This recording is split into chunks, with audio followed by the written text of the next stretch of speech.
So I did a mental health evaluation on Cindy Watts, and I was going to upload it before the new year, but it's so controversial and so deep. I take a deep dive into her psyche, and it's so controversial and so deep, and so it would be too controversial and stir up too much controversy for me to actually publish. So I've decided, instead of doing that, I've decided to analyze her first solo interview.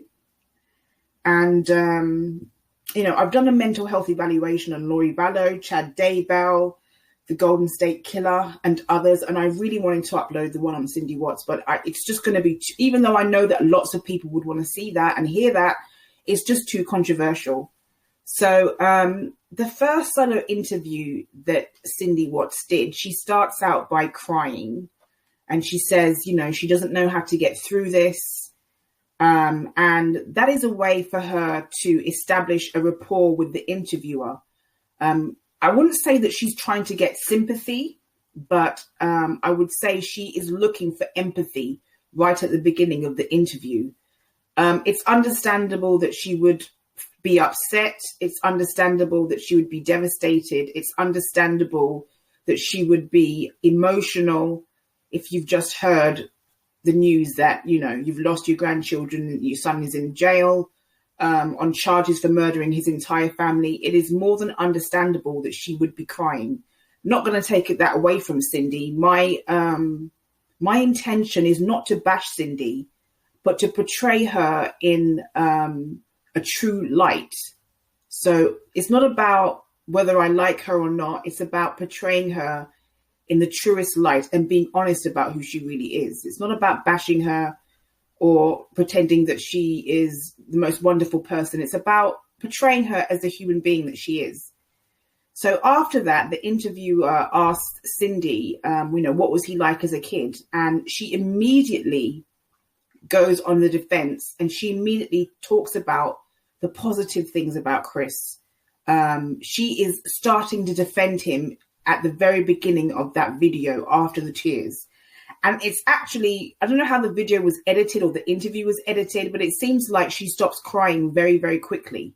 As soon as she starts lavishing praise on her son. She talks about how he was focused, how he was good in sports, how he was perfect, he never rebelled. She talks about how he wanted to go to NASCAR. And she just talks about him being a wonderful, wonderful child, perfect, never caused her any trouble, never got into fights. So she is defending her son. Basically, after the tears seem to disappear, she immediately starts defending her son and heaping lavish praise on him.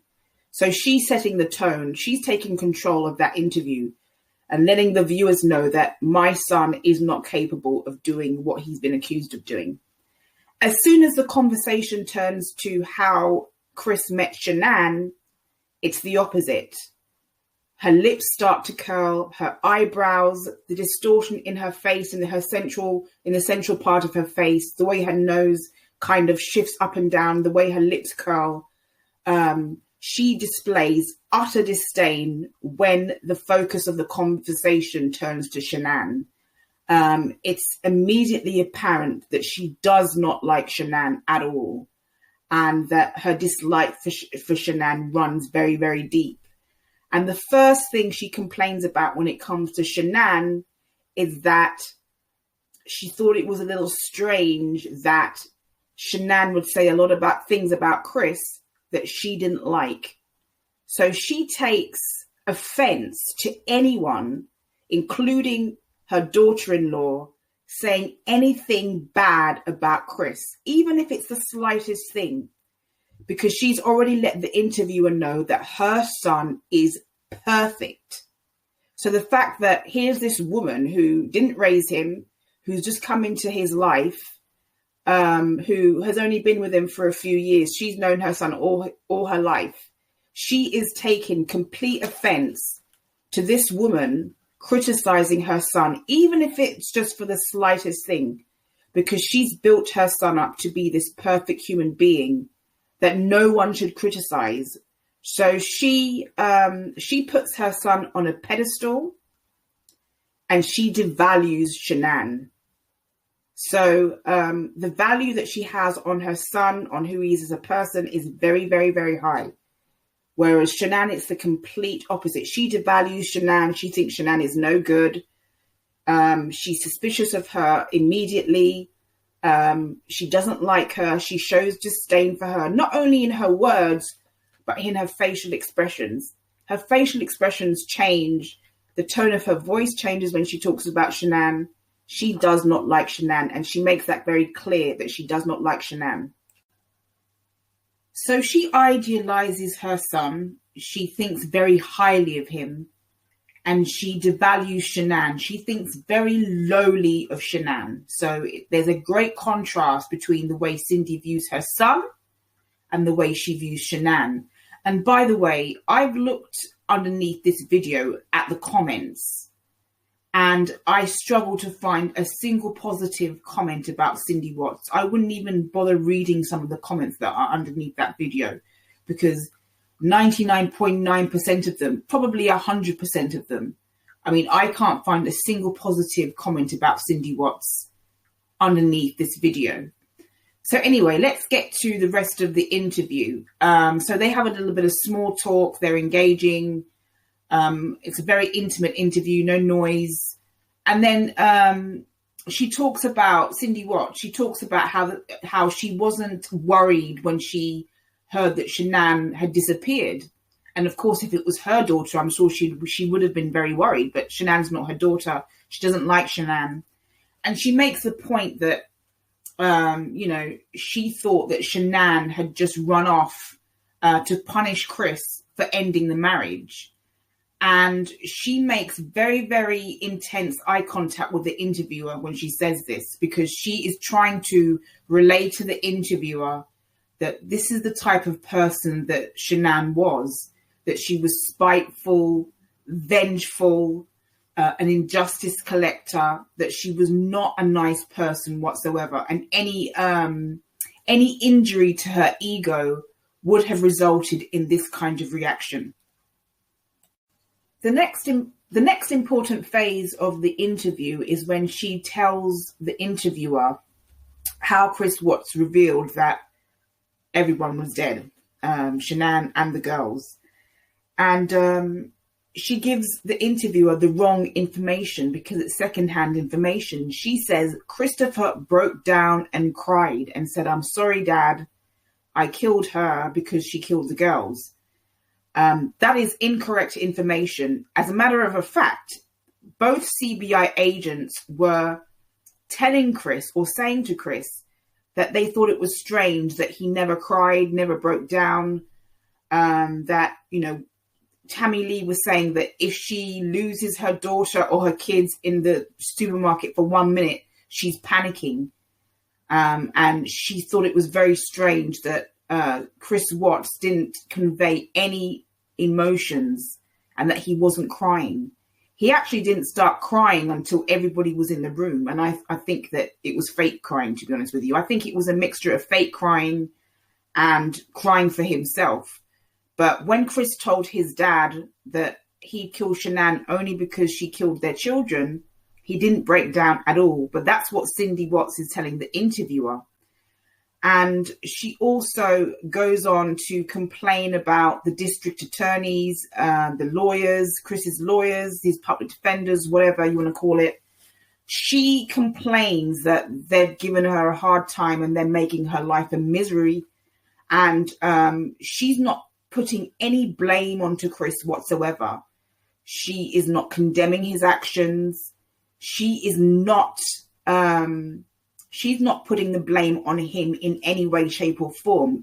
Even if you believe that confession, his first confession, which I don't, you would still think that his actions would be condemned by somebody, one of his parents at least. I mean, he had many options. He could have called the ambulance. He could have called the police. For him to then load up the bodies and take them to his workplace and to shove his daughters in oil tanks.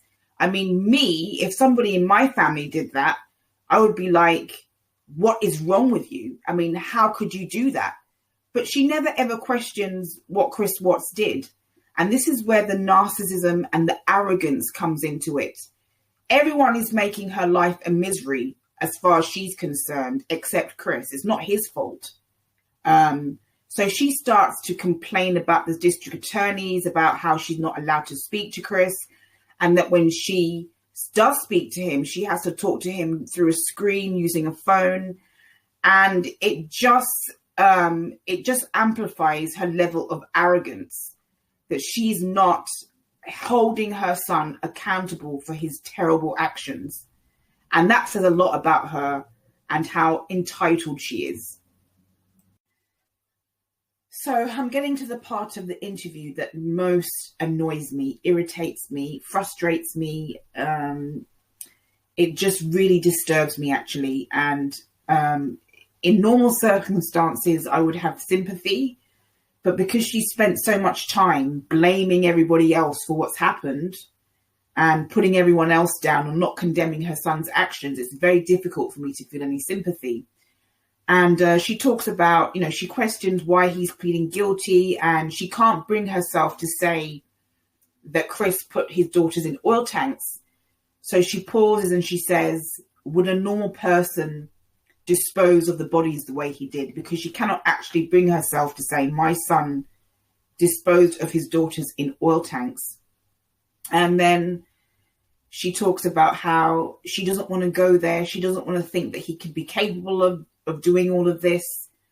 And, the interviewer says, you probably could never have imagined that anything like this could have happened. And then she starts crying. And this is the part of the interview that I dislike, because the amount of time she says, I, we, are in the interview is quite astonishing. She never once talks about Shanann's family and what they might be going through. It's all about her pain. It's all about how she was a mother, how she worked for her children, what she wanted for her children. She never talks about what Shanann lost as a mother. She never talks about what the Ruseks lost. It's all about her, me, what I've lost. And that just reinforces that she's just a very, very narcissistic person who kind of only thinks about her own feelings. So in the first part of the interview, Cindy Watts idealizes her son, puts him on a pedestal, talks about how perfect he is, says that she couldn't imagine anything like this could happen to him. She makes out that he's the victim.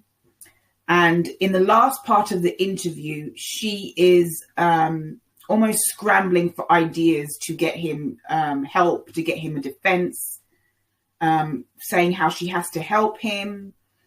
And the only time she ever talks about Shanann's family and what they're going through is when the interviewer asks her. But instead of thinking about Shanann's family solely, she has to bring her own emotions into it. She can never think of them as people who are suffering tremendous pain, more pain than she would be feeling, because the Ruseks lost their only grandchildren of that time. Cindy Watts has other grandchildren. So the Ruseks literally lost everything. And she basically, at the end of the interview, I think she is in two minds. I think deep down she knows that Shanann didn't hurt her children. That's my opinion. But she still wants to defend her son, and she doesn't want to be the mother of a person that could do something like this. So she almost reverts completely into denial and convinces herself that there's no way that her son could do this because she believes he loved his children too much to do this. And she says, no matter what happens, I will never abandon him. I think the entire interview summed up shows that she doesn't hold Chris accountable for anything. She not only does she idealize him, but she doesn't hold him accountable for his actions. And I think that says a lot about her sense of entitlement. I think that says a lot about her ego. And I think it shows that she's a very narcissistic person, because you mean to tell me that you're not outraged that your son put your grandchildren in oil tanks. Here she is complaining about Shanann, saying things about her son being a skater boy or whatever. She's condemning Shanann for the slightest criticism of Chris. And yet she cannot condemn her son for putting his own daughters in oil tanks. I think it says a lot about how she is and who she is. And I think it says a lot about her sense of entitlement and her ego, her narcissism, and her sociopathy. Because I think that altogether, she has all of these very negative traits. I'm not saying that she doesn't have the ability to be kind. I think she was probably a good mother in a lot of ways, but there comes a point where you have to be honest with yourself and get real and condemn someone's actions. Whether you love them or not, you have to condemn their actions and say their actions were wrong. Not once does she do that in the interview, and that's very, very disturbing.